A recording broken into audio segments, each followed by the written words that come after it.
Hai, di video kali ini Bu Gali akan membawa kalian mengikuti kegiatan outing class ke Taman Hutan Raya Insinyur Haji Juanda, Bandung. Outing class ini adalah salah satu program kegiatan kesiswaan, sekaligus bagian dari kegiatan proyek penguatan profil pelajar Pancasila yang kedua untuk siswa kelas 7 SMPN 46 Bandung. Nah, tadi Bu Gali ada di bus 5 bersama dengan Bu Siti, Pak Budiman, dan Pak Yadi, yang juga isinya adalah sebagian dari siswa kelas 7C dan juga 7K.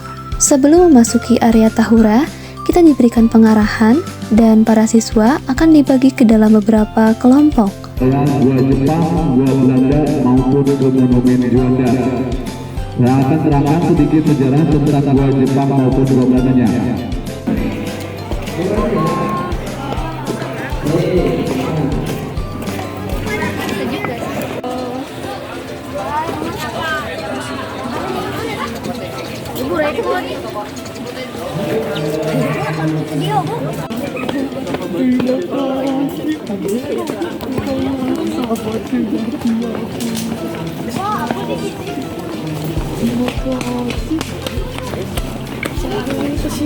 Bagian depan yuk.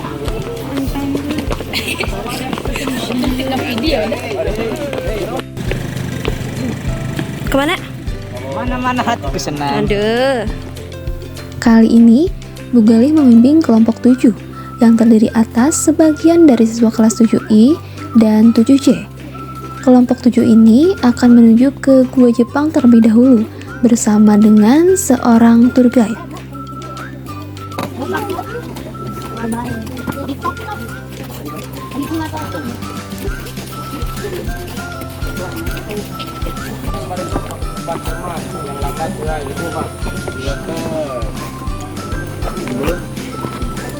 Apa emang nggak nemu?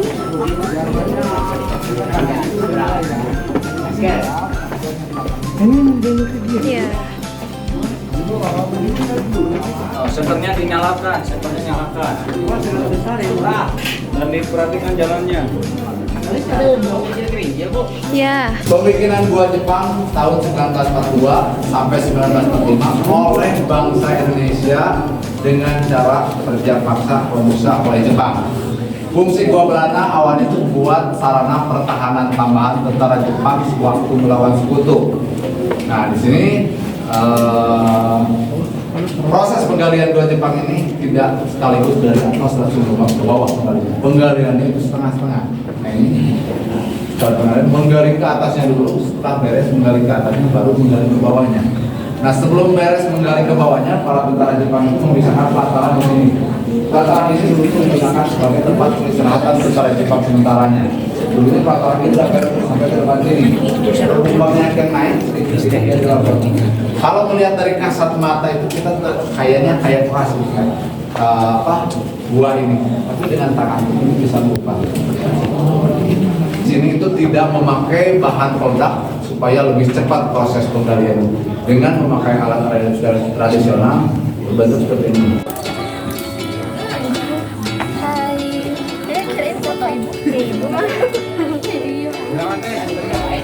Hitam banget ibu, putih banget. Setelah menyusuri Gua Jepang, kali ini kita akan menuju ke Gua Belanda. Punya meja makan? Kalau ada orang masuk ngambil makanan dari rumah Neng gimana? Tanpa dikenal, marah. Seperti itu juga wilayah kelautan Indonesia yang awalnya 1,9 juta mil laut menjadi 5 juta sekian mil laut. Hasil lautnya itu diambil secara ilegal oleh masyarakat atau negara-negara lain, otomatis bangsa Indonesia pun marah. Akhirnya Pak Juanda itu melahirkan deklarasi Juanda. Dengan lahirnya deklarasi Juanda, akhirnya mil laut Indonesia menjadi pertama dan tidak sembarangan kapal asing bisa singgah di wilayah Indonesia. Itu hasil karya yang beliau. Di tengah perjalanan, kita juga berpapasan dengan kelompok lain yang sepertinya baru saja dari Gua Belanda dan mereka akan menuju ke Gua Jepang.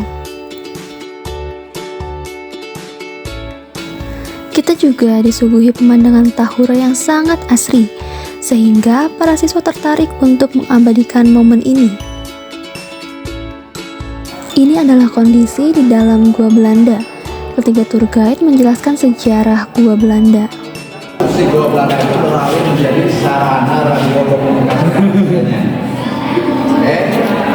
Ini besinya masih asli dari tahun 1918 pada awal kepemimpinan gua Belanda ini. Kalau awalnya itu memakai sistem irigasi karena sering terjadi longsor, akhirnya menimba airnya itu, makanya diganti menjadi sistem terowongan. Sampai cuma sudah 18 meter. Kamu apa? Bukan buang pesta. Di satu tempat, mana rasanya? Ada yang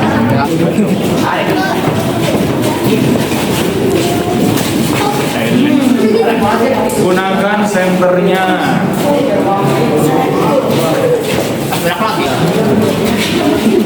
Oke.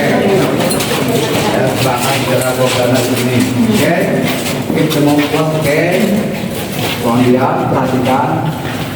Pembikinan gua Belanda itu tahun 1918 sampai 1942 oleh bangsa Indonesia dengan cara kerja paksa roli. Fungsi gua Belanda itu awalnya itu buat saluran terowongan air yang menuju ke PTA Bangkok untuk menggerakkan turbin sehingga keluar arus listrik.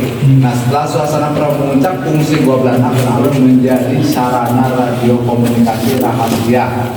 Dulunya Letnan Jenderal Terporpen dapat berkomunikasi langsung dengan Laksamana Kaladorman yang berada di Lautan Pasifik. Isi pembicaraannya itu untuk menghadang arak-arakan tentara kerajaan Jepang yang akan singgah di wilayah Indonesia. Namun penghadangan itu gagal, otomatis tentara Jepang itu dapat mendarat di wilayah Indonesia dengan selamat, yang akhirnya menguasai gua Belanda ini. Nah, di sini ada kotak-kotak besi bekas penyimpanan radio komunikasi untuk pintu masuk, dan yang bawah adalah penyimpanan radio komunikasi untuk keluar. Di sini ada tuas di sini.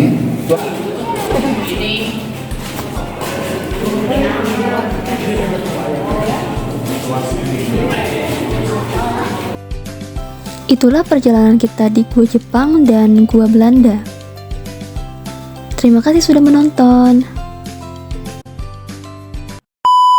Siapa yang capek? Siapa yang capek? Halo guys. Aku. Si Ali. Saya.